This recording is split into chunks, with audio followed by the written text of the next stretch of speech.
Story time. Storyteller aku hari ini seseorang yang dulu deket banget sama aku sampai sekarang sih masih deket.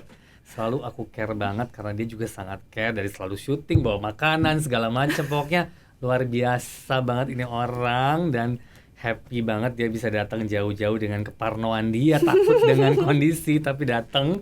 Itulah Donita. Hai. Deh, thank you udah datang. Gitu langsung. Walaupun gue sempet yang bilang kemarin ke Mbak Ute, Mbak, Ade mau nggak ya Dek? Mau kok mau. Sempet maksa. Dan cuma di sini doang karena aku tuh syuting apa aja sekarang tuh bener-bener ngebatesin banget. Kalau aku rasa aku nggak nyaman atau kiranya nggak aman gitu, kayaknya aku nggak dulu gitu. Dek, kita mau bahas 3 hal. Donita dan karir, kita akan cerita dari awal perjalanan karir kamu. Ini sejarahnya. Ya, Donita dan Buktinya. fobia yang kita juga udah tahu. Tahu. Sebetulnya mungkin pemirsa belum tahu, penonton belum tahu. Donita dan keluarga, itu yang banyak saya belum tahu sebetulnya. Oh iya gitu ya. Dari karir deh, kita ngomong dari awal. Awalnya kan kamu di Bandung. Aku inget banget ketemu dulu tuh dengan almarhum Pak Wawan ya, Mas Wawan, yang ya. ngasih aku Donita dari awal dan Masih Dona ya dulu ya Kak. masih Dona, betul. Aku sempet yang maksa gitu, maksa banget. Aku mau dong, Pak Wawan, aku mau dong. Tapi emang kamu sekolah, gak bisa kamu ke Jakarta. Tapi aku udah bilang, pesen sama dia, jangan kemana-mana. The moment kamu pindah ke Jakarta, udah harus ke MD. Nah, itu awal mulanya gimana tuh akhirnya kamu memutuskan untuk ke Jakarta? Berawal dari sebelum kenal Pawau itu, aku kan memang temenan dekat sama Ricky Perdana. Satu waktu Ale tuh bilang, Dek ayo kita ke Jakarta yuk, ada casting iklan. Oh iya oke, tapi nanti Ade temenin Ale ya, Ale ada casting di salah satu PH gitu. Terus aku temenin, jadi abis Ricky temenin aku temenin Ale gitu. Pas lagi di sana, tiba-tiba kalau zaman dulu tuh casting kan kita kayak semuanya di make upin gitu. Iya. Tiba-tiba, oh kamu udah make upnya ya masuk. Terus aku bingung gitu. Aku kesini cuma nemenin, nggak apa-apa kamu ikut aja gitu. Terus aku bingung, aku akhirnya ikut. Pas ikut tiba-tiba aku di hari itu juga ditawarin kontrak sekian ratus episode kan nggak boleh. Akhirnya saat itu Ale tuh masuk situ bareng sama Pawau. Pertama kali aku kenal Pawau. Nah dari situ tuh, jadi kalau misalkan Pawau lagi ke Bandung, aku kan susah banget disuruh ke Jakarta tuh. Kalau Pawau lagi ke Bandung, salah satunya adalah waktu itu Pawau jadi juri bareng sama Kak Sanjay kalau nggak salah. Di Bandung. Aku nyamperin, Iya. terus tiba-tiba setiap kali aku habis pulang atau ketemu sama siapa tuh, ketemu sama Pawau tuh pasti pertanyaannya kapan kamu ke Jakarta, kapan. Itu waktu kamu masih SMA. SMA. Ya. Nah waktu itu Kak Sanjay tuh katanya udah ngajakin main di Malikundang waktu Malikundang itu. awalnya, Terus betul. di gitu aku bilang kayaknya nggak bisa deh Pawau. Terus tapi sempat ke Jakarta, aku main ke MD, main sempet. ke MD, terus tetap suruh ya udah Syuting. coba aja dulu. Cuman cobanya tuh bukan coba syuting waktu itu Kak, coba casting, betul. tapi langsung oke. Nah aku tuh nggak bisa, pas lulus SMA bapak kan meninggal tuh. Yaudah deh kita coba gitu. Coba pertama tuh sempat main FTV 1 kali sama Weekly lah di PH lain, terus sambil masuk yang sama Nia tuh Sama Benci Nia, Jadi Benci Cinta. Cinta. Bareng sama Benci Jadi Cinta itu ada beberapa Weekly juga. Pokoknya aku tuh nggak pernah satu judul deh dulu. Iya, Ya kalau kan? Wikti itu bisa Selalu dua. Nah, ketika satu judul aku lagi satu sinetron sama Wisnu, sama Sheila, Iya. sama siapa lagi tuh Dimas Andrean. Ya, Aku masuk sih main film sama Nia tuh, Suster Ngesot. betul. Nah dari situlah kita deket karena kemana-mana promo keluar kota kita bareng. Betul. Tapi finally apa yang memutuskan kamu dari Bandung pindah ke Jakarta dan oke, gue mau terjun ke dunia entertain? Dulu waktu bapak meninggal kan aku mesti berjuang tuh, aku sama mama lah gitu ya. Kita mesti kuat nih karena nggak ada bapak gitu. Terus ya namanya uang pensiunan paling berapa sih gitu kan. Kita juga udah nakar saat itu kan aku udah masuk Unpad tuh. Aku udah masuk perguruan tinggi negeri. Walaupun sebenarnya jurusannya tuh bukan yang aku pengen banget. Aku pengennya tuh sebenarnya masuk sama-sama ekonomi. Cuman aku tuh nggak mau si akuntansi sebenarnya gitu. Tadinya pengennya manajemen. Terus masuknya akuntansi. Tapi kan main-main terus nih. Tapi tiap kali ada waktu pulang ke Bandung, aku pasti pulang sampai akhirnya aku cinta Fitri itu udah nggak bisa pulang tuh, sampai mikir mah kapan aku kuliahnya ya, ini kapan aku mesti gimana nih karena aku terus-terusan di Jakarta gitu. Terus aku mikir lagi, yang namanya kuliah itu kan butuh uang ya. Maksudnya kuliah itu buat cari uang, sementara sekarang ini aku cari uang yang nantinya aku bisa kuliah kok dari sini gitu. Yang penting aku nabung dulu saat itu, dan terjadilah sampai sekarang. Walaupun aku sempat memenuhi, karena kan dulu almarhum bapak tuh selalu bilangnya, yang penting SMA dulu selesai, kamu mau kuliah kapan kamu boleh, tapi kamu wajib kuliah. Nah aku kan punya utang sama almarhum bapak kan, jadi gimana caranya aku mesti selesaiin itu gitu. Tapi kamu udah sempet kuliah? Udah sempet kuliah kan Kak? Waktu pas Cinta Fitri itu kan? Setelah Cinta Fitri ya? Aku sempet yang sama Teh Desi tuh, Alif apa-apa itu aku sambil kuliah. Nah dari situ alhamdulillah selesai gitu kan kuliahnya, jadi aku udah nggak punya utang deh minimal gitu. Karena fenomenal banget kan Cinta Fitri ya, Di. Itu sampai sekarang pasti kamu masih banyak yang panggil Moza. Moza, iya. Kalau zaman dulu sampai aku tuh pergi kayak ke Mangga 2 gitu ya, tiba-tiba ada yang teriakin gitu, ayo Ci, ayo Ci, mau beli ini nggak rok Moza. Aku sampai kaget loh, sampai segitunya loh. Aku tuh nggak nyangka, karena saat itu kita hampir di-cut kan Kak, di episode 15 gitu kita udah, kalau ini sampai nggak naik karena ratingnya 90-an. 90-an, betul. Itu sih emang fenomenal ya. Dan kita menjadi sampai 7 season. Sepanjang itu. Gila kan? Dan kita tuh lagi mau bikin loh, Dek, Cinta Fitri the new season di web seriesnya. Yang jadi Fitrinya udah dapat. Udah. Yang jadi Miskanya? Di season yang pertama ini belum ada Miska. Itu paling PR buat saya sebelum nyari Miska. Iya. Dinda terlalu kuat ya. Dinda terlalu kuat. Kuat sehati-hati kita ya Kak. Aku sempet nanya sama Dinda waktu kita sempet podcast bareng, Din, kira-kira penerus kamu siapa? Dia aja gak bisa jawab. Karena itu bener-bener dia banget loh. Banget. Maksudnya dia bukan Miska yang masuk ke dia, tapi dia yang masuk ke Miska gitu. Kalau menurut aku tuh agak susahnya itu ya, gitu. Karena kita ngalami semua kan. Iya. Ya saking kita seakrab itu dan sepanjang itu tuh, sampai aku sama Dinda ini apa-apa saat itu tuh bareng kayak misalnya aku callingan jam 7 aja, terus Dinda kan yang aku sempet nonton kok podcastnya yang ngomong dia mau cut, dia mau keluar itu kalau Dinda lagi dateng mood gitunya Kak, aku callingan jam 7 nih, almarhumah mamanya Dinda telepon, Neng callingan jam berapa? Abis maghrib mah, boleh nggak? Soalnya Uti tuh kayaknya dia nggak mau keluar kamar mandi, soalnya dia kayaknya bosan apa? Aku dateng loh Kak, ke rumahnya dari dia? jam 3 enggak, ke lokasi langsung, nemenin dia syuting. Saat itu kayak gitu. Kita juga sempet kan yang pergi dari pagi sampai malam yang nemenin dia. Nah, kamu udah main sinetron banyak banget kan, Dek? Banyak banget. Cinta Fitri pasti salah satu yang berkesan banget dari segi kekompakan. Paling berkesan sih. Paling berkesan. Nah, ada nggak? Itu kan lama tuh, Dek, 4 tahun. 4 tahun. Selama kamu syuting, ada konflik nggak dengan lawan main? Ada apa nggak sih? Apa yang kamu rasakan di situ selama itu? Kalau konflik tuh sebenarnya pada dasarnya kita kan memang solid ya gitu. Dan kita tuh kepecah-pecah. Aku tuh seringannya satu timnya sama Mas Bembi, sama Adli. Karena Adli suami aku, sama Om Arthur, sama Anbo, yang itulah gitu, keluarga itu. Jadi kalau untuk sama Wisnu sama Shiren itu justru jarang bareng, kecuali di season 1 karena aku tuh masuk di track masalah mereka gitu. Aku tuh sama Adli kan temenan banget dari SMA. Saking temenannya, jadi kita tuh kalau berantem bener. I know sih. Kalian kayak kucing sama anjing sih. Ya. Bisa yang 1 minggu beneran gak nyapa. Jadi kita lagi take nih Kak, bisa yang kayak gini, lo readingin gue gitu. Aku sama Astra dari 1, dia misalkan sama skripnya udah selesai, udah action udah. Terus nanti misalkan kayak kurang apa gitu, kita bisa tuh teriakan yang cuma bilang kayak gini Kak, iya tuh bilang sama dia jangan kayak gitu, gue nggak bisa lewat tadi, jadinya ininya salah gitu. Terus dia bilang sama dia, siapa suruh lewat situ, kan bisa lewat belakang, kayak gitu. Dan itu beneran terjadi, dan semua orang nggak ada yang tahu soal hal itu. Itu bisa seminggu, bahkan aku sempat musuhan sebulan.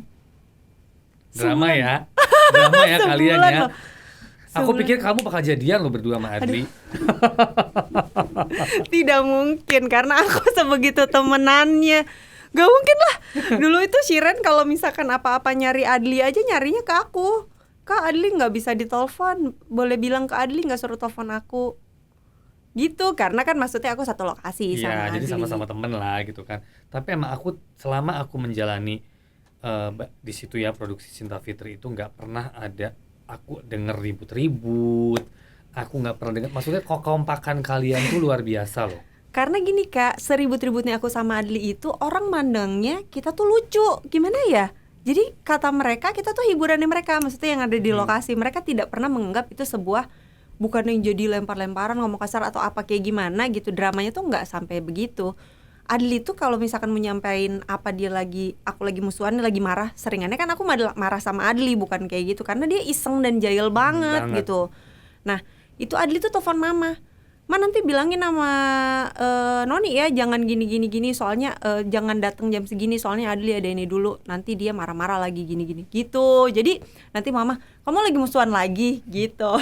Jadi buat orang-orang tuh itu lucu, padahal sebenarnya buat aku enggak, buat Adli mungkin lucu ya. Nggak tahu aku, buat aku nggak lucu. Tapi apa yang membuat kalian sesolid dan sekompak itu deh? Kalau dalam setiap judul, setiap pemain pasti kan ada karakter masing-masing. Persaingan pasti ada. Tapi aku tidak melihat di Cinta Fitri. Karena kita itu basicnya ngerasa kita saling jaga. Dan posisinya itu Shiren itu paling kita jagain karena dia paling kecil kan. Yes. Gitu. Jadi kayak misalkan aku tuh selalu jadi kayak apa ya,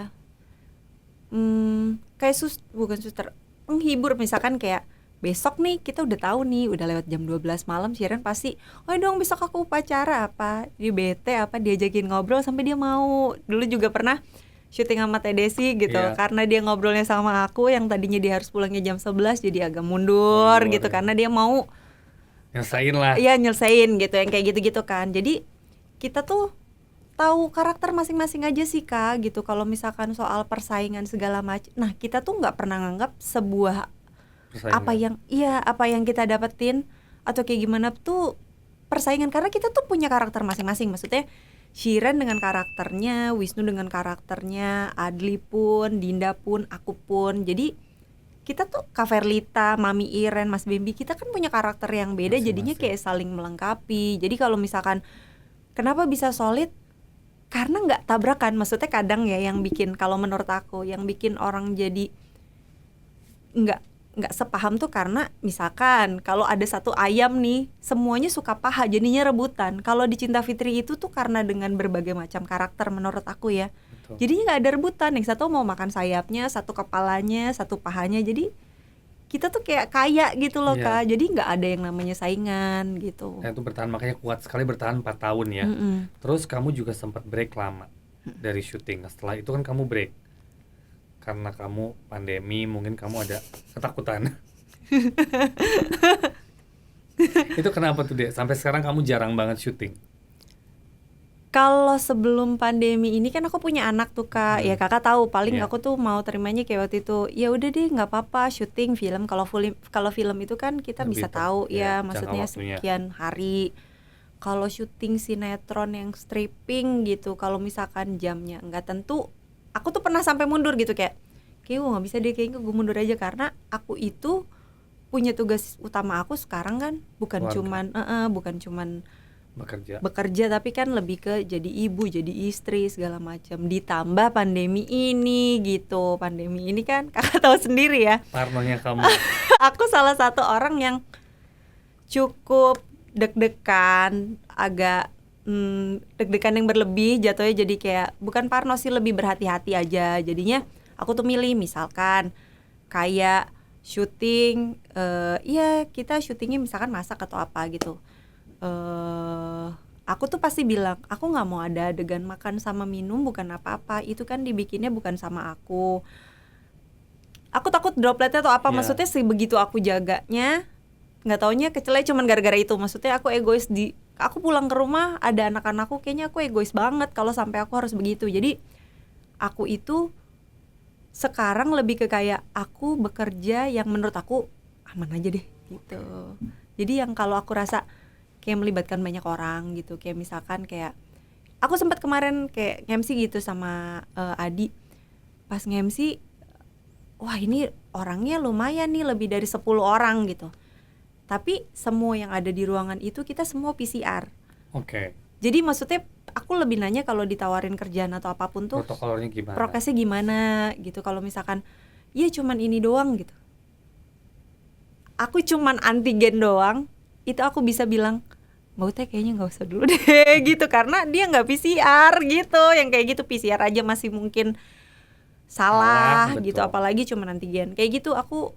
Dan nggak semua produksi atau nggak semua pekerjaan bisa menerima keadaan aku yang begitu. Jadi aku mau bekerja dengan yang bisa menerima aku aja deh Kak dulu sementara. Sekarang gini, kamu dari posisi yang sibuknya setengah mati biasanya, sekarang kan ya everybody home, ada rasa kangen, ada rasa pasti kalau kangen syuting pasti, ada rasa aduh gue bosen nih, gue pengen keluar, gue pengen kerja, gue pengen ini. Aku tuh di rumah juga masih kerja kan, kayak misalkan kayak webinar apa gitu, terus udah gitu beberapa bikin konten gitu, entah itu ada sama brand atau apa gitu kan. Jadi kalau untuk kangen syuting, aku kangen momen-momen dimana bareng sama orang yang bebas, yang syuting aja gitu, nggak perlu khawatir atau apa. Lebih ke gitu sih. Tapi kalau untuk kayak kangen kerja itu sebenarnya kan sekarang itu beberapa pekerjaan itu di rumah gitu. Sama kayak kalaupun aku pergi kerja yang cuman sebentar-sebentar, aku tuh masih kerja, masih pergi. Tapi kalau untuk yang pergi yang misalkan kayak di satu produksi, entah itu film atau kalau enggak sinetron, kayaknya kan nggak mungkin social distancing. Nah itu yang aku masih belum, ntar dulu deh sampai semuanya vaksin udah makin semuanya aman gitu. Kayaknya kan memang kan ini konon katanya akan jadi kita harus berdampingan aja gitu sama si virus ini. Tapi mungkin belum sekarang, di saat aku rasa kayaknya udah makin banyak yang divaksin, kemungkinan untuk tertularnya juga sedikit gitu. Kayaknya gitu sih Kak. Nah lanjut nih ke yang paling sensitif, Donita dan fobia. Kamu kan terkenal banget takut sama ambulans tuh. Awalnya gimana tuh Dek? Kenapa kamu bisa punya sixth sense? Awalnya kamu merasanya gimana? Kayaknya kalau itu tuh memang dari kecil kan. Cuman waktu kecil itu gak sebegitu sadarnya, karena aku tuh sering kayak misalkan ngomong sama mama, "Mah, kok aku lihat ada itu sih, tante itu apa?" gitu misalkan. Mama tuh bilang, "Oh ya dia lagi ini," padahal mama tuh gak lihat, dan mama tuh sebenarnya ketakutan gitu loh Kak. Sampai akhirnya tuh merasa terganggu gara-gara aku sempet ada di satu museum waktu SD gitu, ada ambulans. Orang lain gak lihat apa-apa, aku lihat ambulans itu penuh sama orang kecelakaan. Ya menurut aku kayaknya salah nih. Dan itu tuh nyampe rumah aku masih bengong dan nangis yang gak keluar air mata saking ketakutannya. Sampai akhirnya saat itu tuh mama kayak datengin guru ngaji apa yang sampai, "Iya kita berdoa ya, maksudnya kita belajar ngaji apa segala macam," gitu. Sampai guru ngaji aku tuh menjelaskan kalau sebenarnya apapun yang kamu lihat itu tuh cuman jin, dia tuh bisa berubah jadi siapapun. Mau orang kecelakaan, mau berubah jadi kamu pun bisa gitu. Jadi kamu nggak perlu takut, tapi tetap takut. Tapi kan momen pertama yang aku ingat dan menakutkan itu adalah si ambulans. Dan nggak jarang beberapa kali aku lihat, sempat beberapa kali di ambulans itu aku lihat sesuatu.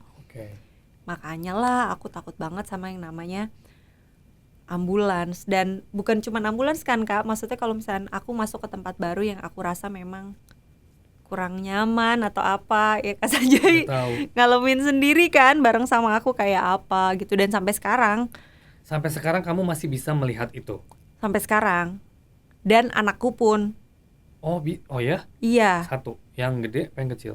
Yang kecil tuh gak terlalu, tapi yang besar Svarga tuh bisa kayak, jadi awalnya aku tuh agak gak percaya. Aku sempat lagi nyusuin dia, terus tiba-tiba dia bilang Ake, aku pikir anak kecil baru berapa bulan, 8 bulan saat itu apa 10 bulan gitu. Aku gak mikir tuh Kak. Ya, tapi dia lihat satu titik gitu. Pas aku lihat, kita lihat di titik yang sama, dan aku melihat sesuatu yang seperti yang digambarkan dia gitu. Kayak astagfirullahaladzim, itu kan mana tengah malam kan, maksudnya aduh ya Allah kok gini amat gitu. Nah itu satu. Terus udah gitu pernah juga dia misalkan bilang sama susnya gitu, bilang, "Sus, tadi itu siapa tuh jalan-jalan?" Kayak gitu. Sebesar itu sekarang? Ya. Oh ya? Kayak gitu. Dan susternya nggak tahu apa-apa? Nggak tahu, bahkan sampai kalau udah kayak gitu tuh, oh ya berarti emang nggak aman. Sampai aku kan sempet syuting, karena aku syuting buat Ramadan, biar deket, aku tuh ngontrak deket lokasi supaya kalau misalkan aku lagi break atau apa tuh aku lihat anak-anak gitu. Itu dia bisa, Mama ada tamu tuh. Aku lihat, dia lihat, semua nggak ada yang lihat. Jadi cuman aku sama dia doang yang lihat. Dari situ kayak, ya oke lah. Maksudnya aku juga nggak mau dia ngalamin kayak aku kan, kayak di jalan gitu. Kan sering ya aku di jalan tiba-tiba aku teriak gitu. Dia pun, jadi kalau di jalan itu di mobilku gordingnya ditutup biasanya. Kalau misalkan dia rasa tutup aja, dia bilang kayak gitu sama susnya. Iya tutup aja. Berarti dia lihat sesuatu, jadi biasanya ditutup gitu. Sampai sekarang. Nah terus kalau kamu main film horor, pasti kan banyak berhubungan dengan hal-hal seperti itu. Yeah. Kamu film pertama horor kamu kan Suster Ngesot. Gimana kamu bisa menerima tawaran itu di mana waktu aku nggak tahu bahwa kamu mempunyai hal sixth sense itu? Karena aku lihat yang aslinya. Jadi kalau itu bukan yang asli, aku nggak kenapa-napa.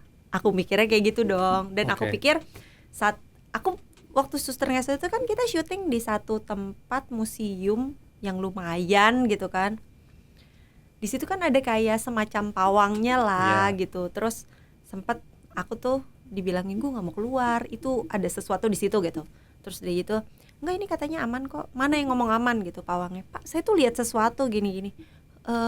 Dia cuman enggak ini bisa kok, ini aman gitu. Bener kan di hari itu Liawa Ode kesurupan, bener. Akhirnya bantu, ini kayak gitu. Jadi maksudnya dan kamu segitu berani bantuin dia loh. Aku ingat banget, kita masih punya videonya kalau nggak salah. Iya kan? Kamu yang bener-bener bantuin dia. Iya ya. Itu gimana tuh deh rasanya kamu awalnya? Itu kayak naluri gimana sih Kak? Jadi maksudnya nggak ada yang gimana-gimana, cuman yang aku tahu aku bisa bantu apa ya udah yuk gitu, karena maksudnya kan agak bahaya juga kalau sampai kenapa-napa. Sama halnya kayak waktu pertama kali orang aware tuh waktu aku awal-awal Cinta Fitri ya Kak. Episode baru puluhan deh. Donita siapa sih, anak baru gitu kan. Lagi take nih kayak gini. Di pandangan aku misalkan sini. Terus udah gitu aku tuh sampai salah-salah terus karena aku lihat sesuatu. Terus aku bilang, "Boleh enggak sih kameranya tuh digeser?" Diomelin dong sama semua. Mulai dari lighting man, mulai dari kameramen. Maksud lo kok mesti mindahin semua lampu gue gitu lah. Akhirnya gak dipindahin tuh Kak. Besokannya di retake. Gara-gara di adegan itu ada yang lewat. Kelihatan? Masuk rekam kamera. Dari situ kalau aku bilang, boleh gak? Ya boleh kemana Don, kemana? Dari situ kayak gitu. Boleh kemana? Daripada mereka maksudnya resikonya bukan karena akunya ngantor-ngatur, tapi maksudnya resikonya mereka juga kalau sampai kenapa-napa kayak waktu itu di retake kan, ngapain gitu. Jadi kalau aku semenjak kejadian itu kayak sempet ada adegan kalau nggak salah Papi Boy meninggal kan, itu beneran di makam tuh, itu maghrib. Terus aku udah bilang, yuk beneran deh, yuk kita harus berhenti sekarang, nggak bisa ini masih ada satu shot lagi, yuk sekarang yuk udah bilang, aku udah ngingetin berkali-kali. Nggak nyampe 5 menit Kak, jebret mati semua genset. Semuanya mati. Itu kan gelap, udah jam 5:30 hampir jam 6 gitu. Dari situ nambah lagi tuh. Jadi kalau misalnya udah bilang yuk, ya udah yuk. Dari situ kalau misalkan udah yuk gitu, kalau aku udah bilang gitu biasanya yang lain udah yuk, udah deh yuk gitu. Rata-rata setelah beberapa kejadian yang sebenarnya aku juga nggak maksud gimana, aku cuman kayak tolongin deh, kayaknya gue nggak nyaman, ini apa gitu. Akhirnya mereka mengiyakan karena udah beberapa kejadian gitu, yang genset mati, yang kejadian ini gitu, ada yang lewat segala macam gitu. Jadinya yang aku lihat kamu paling shock itu waktu kita ke Surabaya. Kita ke salah satu radio bangunan tua ya. Itu emang kita harus naik tangga melingkar atau gimana, aku juga lupa. Dan itu tua banget kan, Kak? Banget. Dari mobil kamu tuh udah gak mau turun. Aku inget banget dari mobil. Padahal aku bukan orang yang ribet buat nggak mau ikutan promo gitu kan. Kamu nggak pernah ribet, tapi dari mobil kamu tuh udah nggak mau turun. Tapi aku paksa kan, karena emang kita harus promo radio. Dan kamu turun, aku tuntun kamu sepanjang tangga lantai 3 kamu cuma merem. Iya. Itu separah itu deh. Iya. Lokasi itu separah itu. Iya. Jadi apa ya? Ya gitu, maksudnya sebenarnya bisa jadi sebenarnya seharusnya ya nggak apa-apa, nggak ada yang perlu ditakutin. Cuman kan masalahnya tuh akunya juga kan masih ABG. Pada dasarnya kan orang tuh memang ada sisi takutnya juga. Sebenarnya apa sih yang perlu ditakutin gitu? Semenjak kalau Adi itu kan tipe orang yang nggak, ini aman kok. Kamu bisa. Aku dulu mana bisa sih Kak makan sayur. Sekarang aku Iya. makan sayur. Oh, perfect. Keren. Sekarang aku makan sayur loh, ya kan? Di ini maksudnya aku kan emang sempat hipnoterapi apa buat yang ketakutan aku, salah satunya tuh si sayur lah gitu Yeah. ya. Dan Adi tuh dukungnya bukan dengan maksa atau bukan dengan ngeremehin kayak masa kayak gitu, enggak, tapi bisa kok yuk. Nah sekarang itu ke apa ya, keberanian aku tuh lumayan ada, walaupun kadang ciut-ciut juga gitu masih. Tapi maksudnya keberanian aku tuh karena menurut Adi kamu itu semuanya segala macamnya tuh jadinya trauma, fobia, takut. Kamu bisa takut akan semua hal kalau kamu nggak berubah gitu. Nah, tricks and tipsnya apa yang kamu lakukan untuk membuat kamu lebih calm down? Kalau kata Karena kalau kemarin kan kamu tidak ada calm down. Maksudnya gini, kamu lihat ini sering, tapi setiap kamu lihat kamu ada gemeternya, kamu ada Sekarang masih, ketakutannya, Kak. kamu ada nangisnya. Sampai sekarang masih. Kalau menurut aku cukup mengganggu, biasanya aku masih gemetar, masih nangis kayak tadi siang gitu ya. Aku masih nangis Tadi tuh. siang? Tadi siang. Oh ya, Tadi siang aku masih nangis. tadi siang apa nih? Boleh cerita nggak? Tadi siang tuh aku kan ke salah satu TV lah Iya. gitu, syuting. Terus kita syuting di studio kan. Terus di atasnya itu aku lihat sesuatu. Di dalam studio itu. Terus tadinya aku pikir oh ya udah santai. Ternyata nggak cuma di situ, di bawahnya tuh ada juga. Terus dia udah makin mendekat gitu. Nah menurut aku itu cukup ganggu dan maksudnya aku nggak bisa buat Konsentrasi. itu, aku ke distract sekali gitu sampai aku tuh gemeteran. Karena maksud aku gemeteran tuh bukannya aku takut, aku bukan takutnya kayak dulu. Kalau dulu kan aku bisa kabur Kak. Bisa kabur. Kalau dulu kayak gitu aku pasti kabur. Kalau sekarang itu lebih ke kayak enggak, gue harus menang, nggak bisa apa sih gitu, nggak harus bisa gitu, semuanya harus bisa gitu. Nah itu kali ya, maksudnya itu yang di Adi tuh bantu aku buat yang kayak gitu. Enggak, kamu bisa kok. Yang mana? Enggak, oke kok, kamu bisa. Enggak apa-apa, itu ini enggak apa-apa gitu. Kayak misalkan makan sayur deh salah satunya. Kamu bisa kok, cobain. Yang ada di pikiran kamu, kenapa kamu bisa makan sayur setelah hipnoterapi kan karena tahu yang ada di terekam itu karena aku pernah gigit ada si ulat gitu. Coba kita buka ya satu-satu, dia buka satu-satu, clear kan? Coba kita ini ya, anggap ini. Jadi dia tuh bantunya tuh bukan dengan kayak kamu harus ini, kan jatuhnya jadi kayak lu tuh nggak ngerti jadi gue gitu. Tapi kalau dituntun gitu jatuhnya jadi ini. Nah Adi tuh juga kalau misalkan aku kayak lihat sesuatu gitu kenapa gitu, terus aku cerita misalkan aku tadi ini apa gitu, terus dia cuma bilang gitu, nggak ada apa-apa, tenang aja, nggak ada apa-apa, inget ya, nggak ada apa-apa, ada aku. Selalu bilang gitu, nggak ada apa-apa, ada aku, tenang aja, nggak ada apa-apa, ada aku. Jadi kalau misalkan kamu kenapa-napa, pasti aku nggak mungkin tinggal diam. Dan kalau sampai kamu kenapa-napa, pasti ada aku. Jadi kamu nggak usah apanya lagi yang ditakutin gitu. Dia selalu ngomong kayak gitu. Jadi sedikit demi sedikit tuh enggak kok, istilah kata kita nggak berani pun kayak berani kok. Zaman dulu aku paling takut nge-MC kan Kak, paling nggak mau ya kan. Tapi sekarang bisa karena menurut Adi kamu bisa, cuman karena kamu takut, nggak pede apa-apa. Bisa kok, ini bisa. Jadi tiap kali aku berhasil apa tuh dia selalu mengapresiasi itu. Jadi kayak bisa kan tuh, oke kok, bisa kan. Jadi bukan cuman keberanian tapi kepercayaan diri, apa-apa tuh naik. Jadinya aku ngerasa aku bisa gitu. Sama hal dengan semua hal itu gitu. Nah mereka tuh pernah mengganggu banget seberapa tinggi banget? Sampai masuk. Oh ya? Sampai masuk? Itu gimana? Nggak tahu. Kalau sampai masuk aku nggak tahu ya? Kak. Serem ya? Kalau sampai masuk aku nggak tahu ceritanya. Ya kalau sampai masuk aku nggak ngerti. Kamu nggak sadar dengan diri. Tapi gitu. itu pernah sampai masuk? Oh pernah. Pernah. Wow. Gitu pernah. Jadi maksudnya, nah kadang tuh menghindar itu supaya nggak sampai terjadi hal yang tidak diinginkan kan. Jadi aku selalu sekarang aku mensuggest diri aku, nggak ada yang bisa ngapa-ngapain, Allah tuh semuanya yang punya badan aku gitu, aku bisa, itu semua cuman jin, kenapa aku mesti ini, jadi nggak usah pergi, bisa kok, kamu yang harus menang, bisa kok gitu. Sekarang tuh lebih kayak gitu. Ada cara nggak untuk menutup semua itu untuk supaya nggak bisa lihat? Udah pernah kan? Udah pernah, aku bahkan tahu. Kan Mama pernah sama mama juga kan pernah. Tapi nggak ngaruh. So emang it's a gift ya. Sixth sense itu it's a gift ya. Sebenarnya ya, sejujurnya aku tuh bener-bener mau stop membicarakan sixth sense. Ini cuman di sini doang aku mau. Kenapa? Pernah aku lagi pergi keluar kota, ada jumpa fans. Aku lihat kayak ada, dia tuh cuman bilang gini, oh kamu, coba ya. Pas aku mau naik stage, aku bingung coba ya apa. Tiba-tiba Kak, pas aku lagi di stage gitu, aku lihat kayak ada bola api kayak masuk ke buk gitu. Itu aku kejungkel di atas stage. Dari situ aku bener-bener gak mau bahas soal sixth sense sama sekali lagi. Dari situ aku bilang sama Mbak, Mbak kalau ada bintang tamu atau apapun yang bahas sixth sense, ada gak mau. Gak mau, gue gak mau. Sampai setiap kali kalau misalkan bintang tamu atau apa ditanyain, iya bahas itu, udah ditanya gak mau aku. Ini baru di sini. Thank you. Karena aku ngalamin sih sama kamu kan. Pokoknya itu pengalaman Surabaya the best sih buat aku. Sama Banjarmasin ya Kak? Oh iya, sama Banjarmasin, bener.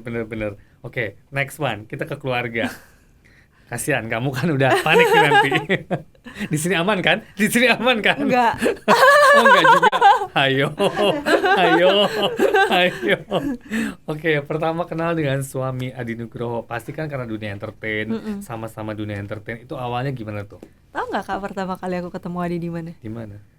Waktu aku syuting apa tuh yang sama Sheila sama Wisnu, Makin Sayang. Emang dia main juga? Enggak, kan dia sama Sheila dulu. Oke. Jadi aku kenal, tapi nggak pernah ngobrol sama sekali. Justru yang ngobrol tuh mama gitu. Terus udah gitu, aku kan emang orangnya nggak gampang deket kan Kak. Sangat susah. Jadi aku kalau udah deket sama orang itu akan itu aja. Tapi untuk orang baru kan aku emang nggak bisa, susah lah gitu. Nah dia tuh ngobrolnya sama mama, terus pernah bintang tamu sahur bareng. Nah itu agak ngobrol tapi nggak banyak, tukeran nomor telepon tapi nggak pernah kontak sama sekali gitu. Ketemu lagi pas yang si Bohai. Oh oke. Restoran kita. Memori si Bohai ya. Iya bener memori si Bohai. Nah itu ya pertama tuh kan kita ada di satu grup tuh. Iya. Tiba-tiba mama itu nge-add BB-nya dia. Tapi mama itu emang dasar orang tua, namanya tuh Mama Donita di situ, bukan Mama Yeni gitu, bukan tulisan nama mama gitu. Karena yang itu tuh memang yang sering dihubungin soal kerjaan gitu. Dia tuh nanya sama aku, ini kok mama kamu bukannya, soalnya ini takutnya maksudnya salah alay-alay apa gimana kan takut juga gitu. Oh iya bener, maaf gitu, maaf banget. Aku tuh langsung negor mama ngapain nge-add? Oh enggak kan, maksudnya kita ada di satu grup itu, ya udah mama add aja gitu, mama dengan polosnya dong gitu. Nah dari situ tuh ada komunikasi lah gitu. Dan ternyata dulu banget mamanya Adi itu penonton setia Cinta Fitri, almarhumah mama. Dia itu sempet ngomong, "Nu kenapa nggak sama Donita?" Iya Nanu kenal sih, tapi ya enggak lah gitu. Aku tuh bahkan tahu cerita mamahnya itu nyuruh Adi sama aku itu bukan dari Adi, karena Adi antara gengsi males kali ya. Oh ibunya juga udah nggak ada. Yang bilang itu justru adeknya sama yang kerja sama mama dari dulu gitu. Sampai akhirnya pas aku ini tuh bilang, tahu nggak sih Mbak, dulu tuh ibu tuh Om Undon tuh udah sempet ngomong gitu. Oh iya, dia nggak pernah bilang sama aku, Adinya tuh nggak pernah bilang. Dan gitu. dengar-dengar dia jahil banget ya orangnya. Aku tuh kan menghindari manusia kayak Adli ya. Kayak Adli, ya kan? Dapetnya kopinya ya. Atau lebih parah? Setipe, tapi nggak sekasar kalau Adli kan. Kak, maksudnya ada jadinya berantem gini. Ini jahilnya setipe Kak, gitu. Jahilnya setipe, ya gitu. Kan menghindari, maksudnya aku dapet yang dewasa. Oh iya, dapet yang dewasa. Beda umur? 10. Oh lumayan ya. 10. Jadi maksud aku kayak oh ya inilah ya gitu, apa namanya, dewasa gitu. Ternyata jahil juga. Terus kamu menikah sudah 8 tahun? Enggak sih, Sekarang aku deketnya 8 tahun. deketnya 8 tahun. Kalau Nikahnya menikah baru 6. 6 ya. Tapi kan selama ini hubungan kamu thanks God everything goes good gitu kan, nggak ada gosip sama sekali. Amin. Iya, tips-tips apa tuh Dek bisa so clean? Pertama, aku emang orangnya nggak suka cari masalah kan kak. Ya, dari dulu Dari dulu. dari dulu sangat paling baik. Aku orangnya nggak suka cari masalah pertama. Yang kedua, adinya juga cukup banyak ngerti. Jadi maksudnya kan kalau ya namanya aku yang masih kayak kalau dikasih tahu aku suka bilang misal nih, kamu jangan ke sana karena sana jurang. Aku tuh bisa bilang, kenapa aku mesti dengerin kamu buat nggak ke sana jurang? Boleh nggak aku tahu itu jurang karena aku udah ada di jurangnya. Menurut dia, terkadang kamu nggak perlu tahu, kamu cukup tahu dari orang karena kalau udah dari jurang itu jatuh gitu. Tapi aku pengen cobain jatuhnya, gitu. Jadi dia tuh super sabar kak, dia tuh sabar banget ngadepin aku, ngadepin anak-anak, ngadepin mama juga kan nggak mudah ya kak. Pokoknya dari zaman dulu buat orang-orang mau deketin aku itu wajib deketin mama dulu. Wajib. Kalau enggak bye. Kalau baik. Nah Adi itu dia sabar banget, dia pengertian, cuman jahil. Jadi maksudnya di rumah itu dia itu penyemangat gitu, kayak misalkan kayak dalam hal apapun. Jadi dia dukung iya, bantuin iya. Misal nih kayak iya nih yang aku ada kerjaan nih misalkan kayak YouTube gitu, aku mesti bikin konten ini karena ini nanti apa ini segala macam. Kalau nggak misalkan aku lagi ada ini nih kerja sama brand atau apa, aku mesti bikin ini, bisa nggak ya pikirin aku apa. Dia tuh mau support, mau bantuin, mau apa. Dari zaman aku kuliah pun, aku kan hamil sambil skripsi tuh. Sambil skripsi, betul. Aku gimana nih ya aku ini harus ngerjain ini. Dia tuh bantuin. Oke, nanti aku yang liatin typonya, kamu ini aja, maksudnya yang cepet supaya cepet selesai kayak gitu. Jadinya dia emang bener-bener support semuanya gitu. Dan aku tuh mungkin aku nggak tahu ya kalau keluarga orang lain, karena dia itu kan orangnya selengean tapi punya visi dan misi gitu. Aku nggak tahu nih, aku juga bingung kalau aku ngobrol sama teman-teman aku kenapa mereka terheran-heran gitu. Pembahasan di balik selengannya dia itu kan memang dia tuh mau aku tuh tahu segala sesuatu tuh, ya istilah kata otak aku tuh tetap keisi. Jadi kalau mau tidur orang lain kan dibahas apa kayak gitu ya, dia tuh bisa yang kayak iya jadi ekonomi dunia tuh sekarang kayak gini, kamu mesti hati-hati kalau misalnya kamu ini, jadi tahu semuanya. Walaupun terkadang maaf ya sayang, terkadang boleh skip dulu nggak sih kayak gitu, karena menurut dia aku tuh harus pintar gitu, karena dia tuh yang kayak gitu loh kak. Dia bantu aku buat jauh lebih maju, jauh lebih baik, jauh lebih pintar dalam segala hal kayak gitu. Aku mau sedikit pertanyaan melenceng nih. Kalau kesan Donita dari dulu tuh kan buat aku, mungkin buat semua pemirsa, tinggi, putih, gorgeous, seksi itu Donita. Kalau ke jalan pasti semua orang nengok set gitu kan. Sekarang kamu berhijab, bukan bilang nggak cantik ya, kalau cantik tetap ya gitu. Apa yang membuat kamu akhirnya berubah semua itu?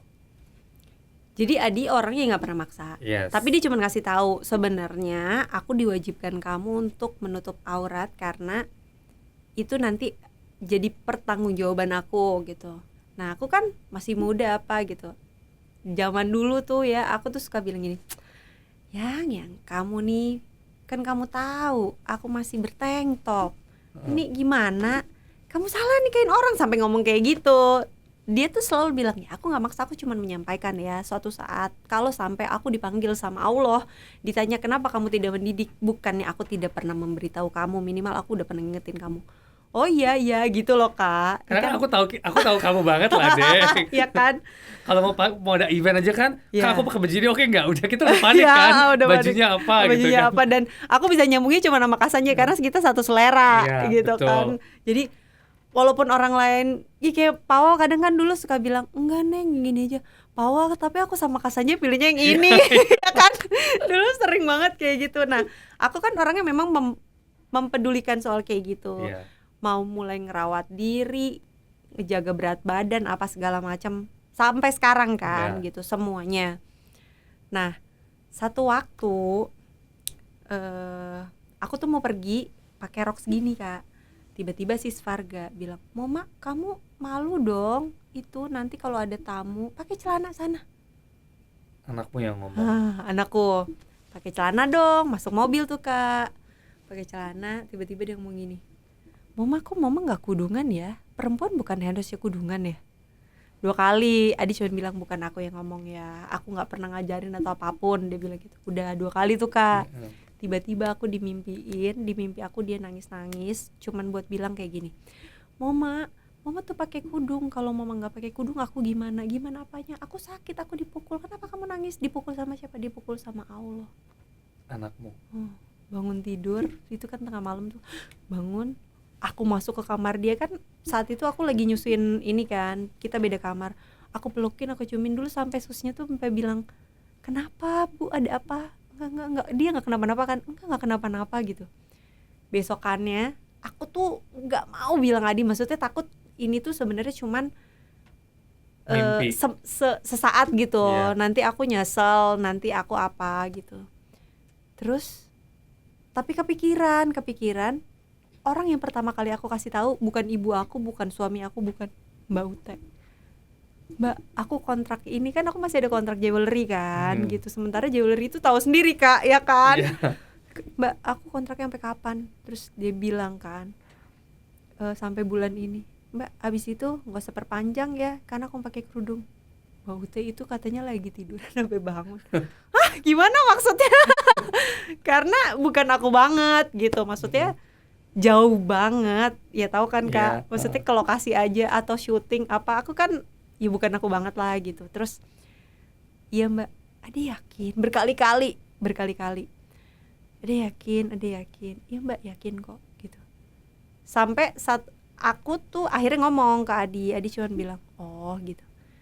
Pas hari pertama aku pakai itu kan 1 hari sebelum bulan puasa tuh, pas kita mau pergi ke makan terakhir sebelum puasa lah gitu, aku pakai kerudung Kak. Dia tuh sampai narik aku cuman buat bilang gini, kamu yakin ini mall loh, kamu turun pakai begini di mall, kamu yakin gitu, maksudnya jangan sampai aku nyesel dan nanti balik apa lagi, ya kan? Karena itu buat di sini masih akan jadi sesuatu yang besar gitu. Ya yakin kok. Tapi itu suatu perubahan yang ya ada maknanya pasti buat kamu, dan you still look great always, ya kan? Aku nggak ngerasa gitu. Nggak, tetap cantik kok, kamu tidak pernah berubah.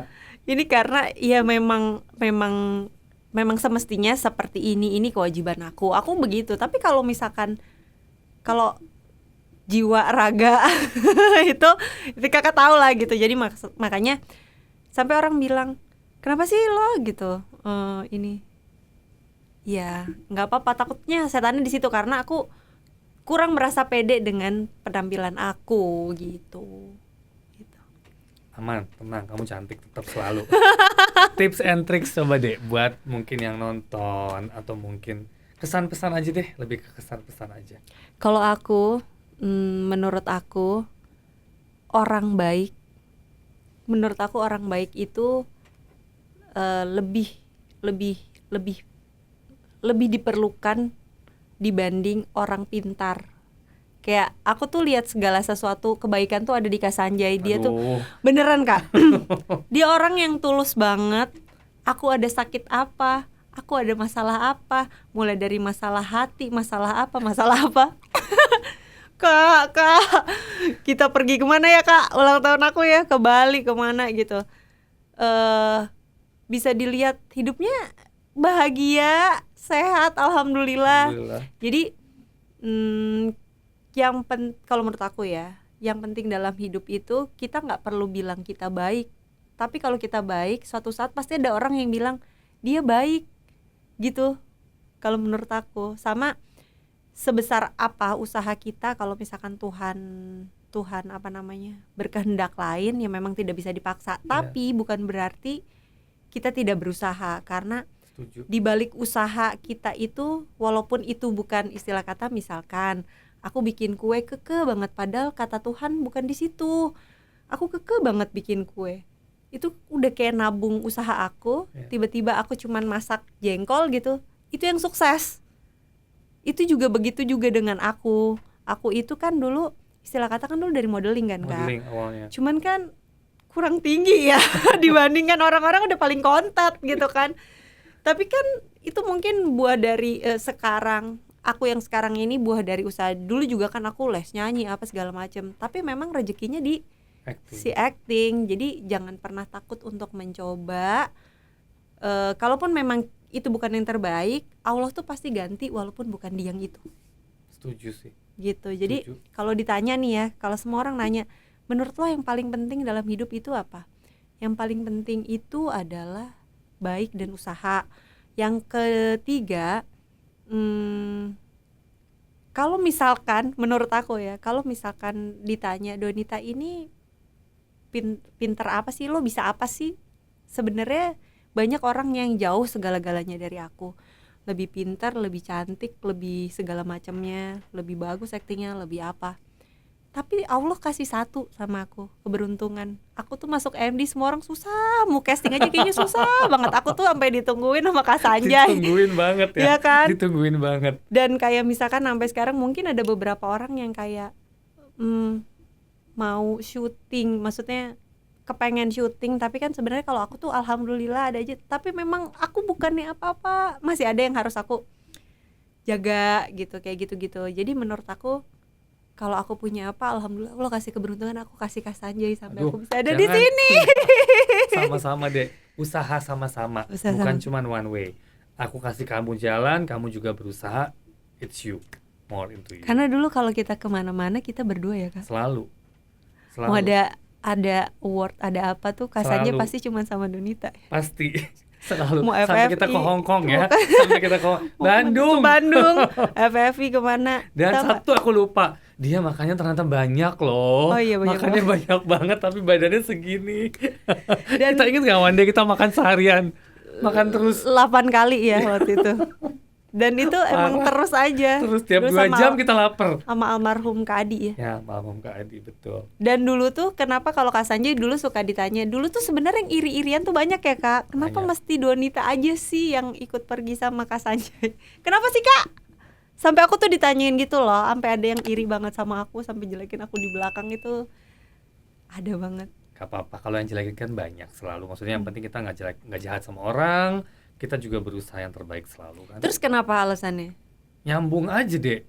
Gitu ya. Kita nyambung, kita nyaman, simple. Sama kamu baik, simple. Kalau Kak Sanjay selalu apa namanya alasannya? Soalnya kalau sama Donita itu misalnya kita acaranya di Bandung, dia udah semuanya dalam waktu setengah jam, kita lagi buru-buru apa, aku udah ganti baju aja. Udah siap.